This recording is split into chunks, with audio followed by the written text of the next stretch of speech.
तो जब से आज तक जितनी भी पार्टियां रही हैं सब पूंजीपतियों के चंगुल में रही हैं, चाहे वो कांग्रेस। राजू यादव जी जो प्रत्याशी हैं तो उनके बारे में थोड़ा बताइए।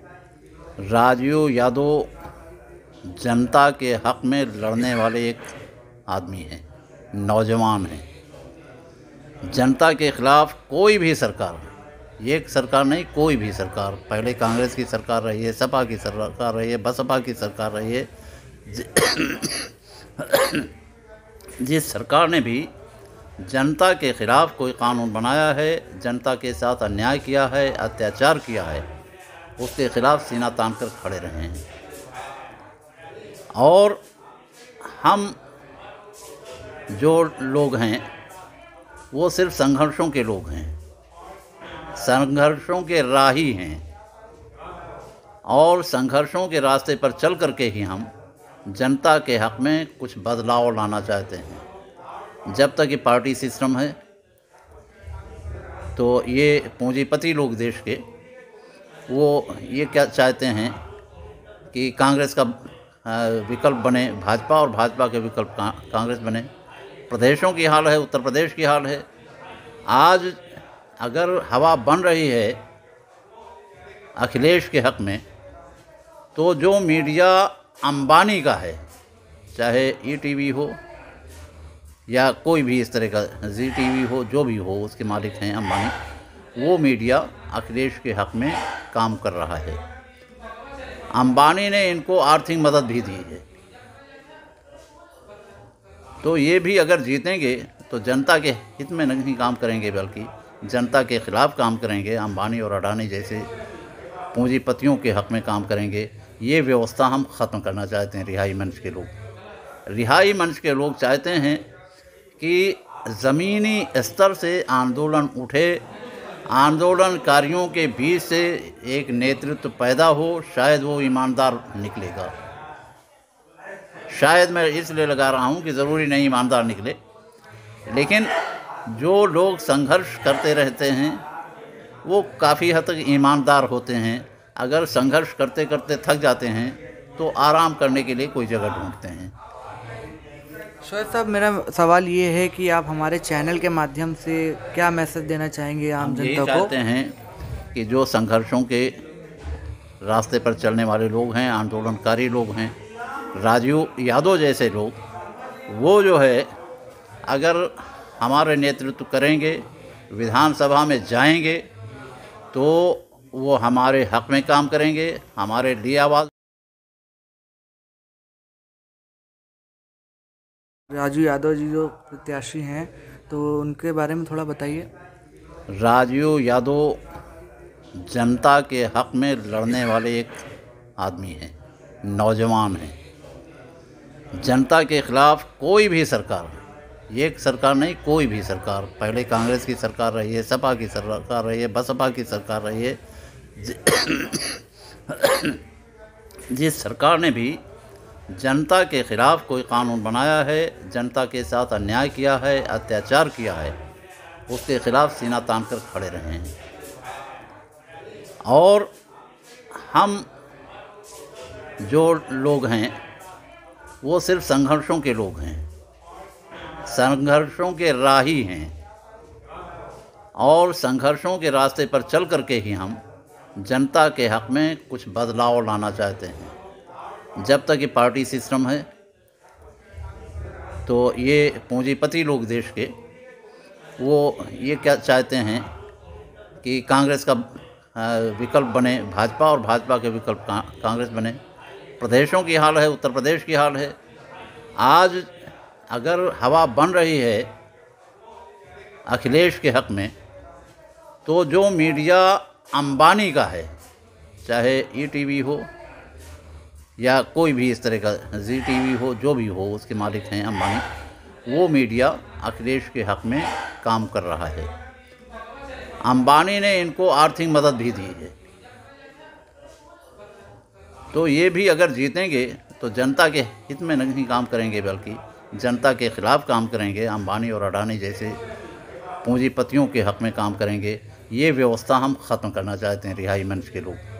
रिहाई मंच के लोग चाहते हैं कि ज़मीनी स्तर से आंदोलन उठे, आंदोलनकारियों के बीच से एक नेतृत्व पैदा हो, शायद वो ईमानदार निकलेगा। शायद मैं इसलिए लगा रहा हूँ कि ज़रूरी नहीं ईमानदार निकले, लेकिन जो लोग संघर्ष करते रहते हैं वो काफ़ी हद तक ईमानदार होते हैं। अगर संघर्ष करते करते थक जाते हैं तो आराम करने के लिए कोई जगह ढूंढते हैं। शोएब साहब, मेरा सवाल ये है कि आप हमारे चैनल के माध्यम से क्या मैसेज देना चाहेंगे आम जनता को? चाहते हैं कि जो संघर्षों के रास्ते पर चलने वाले लोग हैं, आंदोलनकारी लोग हैं, राजीव यादव जैसे लोग, वो जो है अगर हमारे नेतृत्व करेंगे, विधानसभा में जाएंगे तो वो हमारे हक में काम करेंगे, हमारे लिए आवाज़। 12वीं क्लास जो पास कर लेगा उसका एडमिशन हम इंटर में कराएंगे। चलिए ठीक है, पूछ ले। जैसे कि अमित शाह ने जो ये कहा, ये जो दावा किया है कि जो बच्चा 12वीं पास करके इंटर में दाखिल होगा, जो उसको हम लैपटॉप और मोबाइल देंगे, तो उसके बारे में आपका क्या कहना है? देखिए, ऐसा है, ये जो भारतीय जनता पार्टी के नेता हैं, ये एक बड़ी विडंबना है कि ये पार्टी ऐसा माना जाता है कि ये सवर्णों की पार्टी है, ये पढ़े लिखों की पार्टी है। ये कहते हैं कि किसी को चुनाव लड़ना है तो उसकी शैक्षणिक योग्यता होनी चाहिए। हरियाणा में इन्होंने पंचायत चुनाव में कर भी दिया है, जब राजस्थान में इनकी सरकार थी तब भी कर दिया। लेकिन विडंबना ये है कि इस पार्टी में पढ़े लिखे और समझदार लोगों की बहुत कमी है। और हमारे जो प्रधानमंत्री महोदय हैं और इस सरकार में एक बहुत महत्वपूर्ण मंत्री हैं स्मृति ईरानी, इन लोगों की डिग्री ही संदिग्ध है, मालूम नहीं है कि इन्होंने कौन सी पढ़ाई की है। तो अमित शाह ने ये बयान दिया है तो इसमें कोई आश्चर्य की बात नहीं है। इनको जो है, इनका शिक्षा से कोई लेना देना नहीं है और पता नहीं इन लोगों ने कैसे अपनी पढ़ाई पूरी की है या की भी है कि नहीं की है। तो वो जो उन्होंने कहा है उनको कुछ मालूम ही नहीं है, तो वो बेचारे क्या कहेंगे। और जैसे कि शोएब साहब, ये बताइए कि जो इस बार जो सरकार बनती है तो जनता को क्या मुनासिब है कि बताइए? देखिए, सरकार कोई भी हो, भाजपा की हो, कांग्रेस की हो, सपा की हो, बसपा की हो, कोई भी सरकार अगर पूर्ण बहुमत की सरकार नहीं होती है तो सरकार जनहित में काम करती है।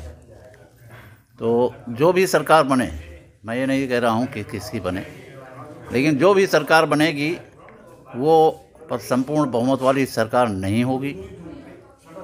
इसलिए मैं उम्मीद करता हूँ कि अगर भाजपा भी अपनी सरकार बनाती है तो वो जन विरोधी सरकार नहीं होगी। जिस तरह से अभी काम कर रही है जनता के खिलाफ, उतना जनता के खिलाफ काम नहीं कर पाएगी। यही हाल सपा का और बसपा के भी है, कांग्रेस का भी है। अगर सपा भी पूर्ण बहुमत लेकर के सरकार बनाती है तो भी जन विरोधी कानून नहीं बनाएगी, जनता के हक में कोई काम करेगी नहीं। तो सीधी सी बात है। दूसरा सवाल मेरा आपसे ये है कि जो आपका जैसे कि विधानसभा, जैसे निज़ामाबाद में विधानसभा में राजीव की सज़ा दिला दी गई।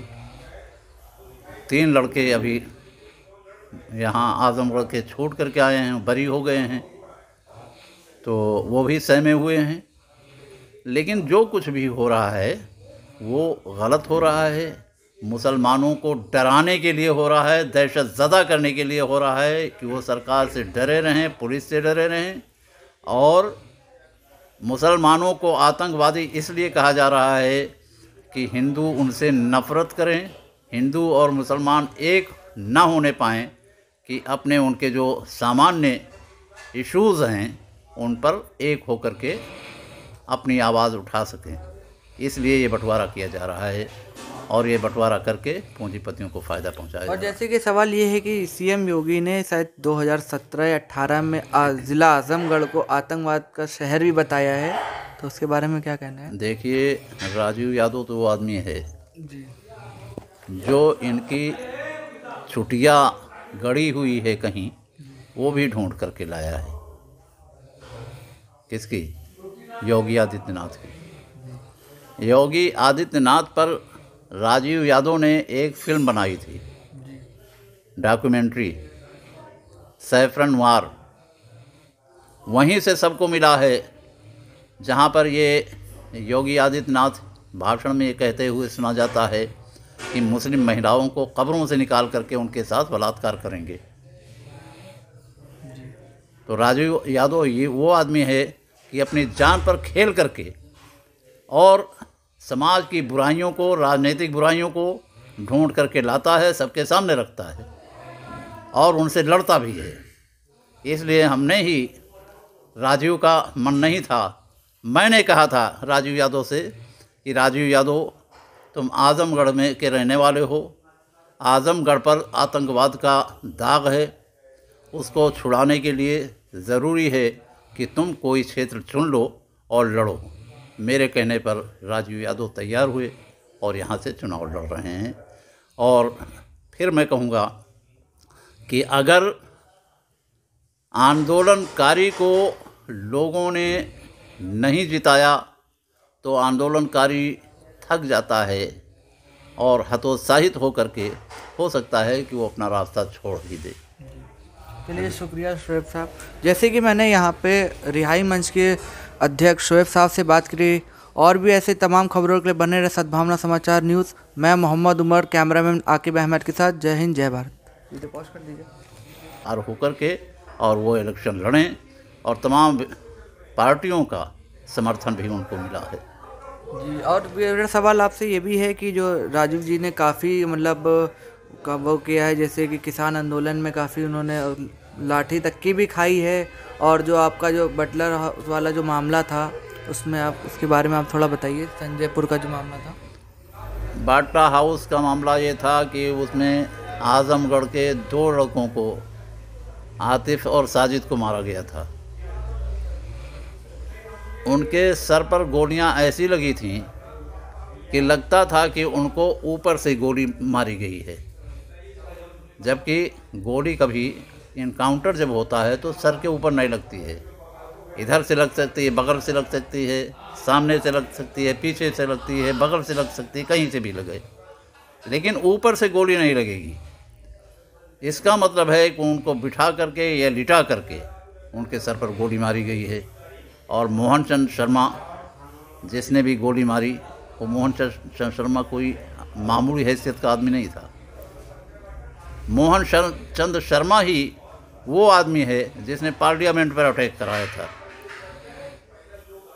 मोहन चंद शर्मा वो आदमी है जिसने तमाम आतंकवाद के नाम पर मुसलमानों को पकड़ा है, एक को नहीं।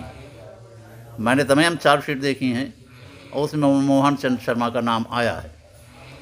तो ये जो बाटला हाउस का इनकाउंटर था वो बिल्कुल फर्जी था।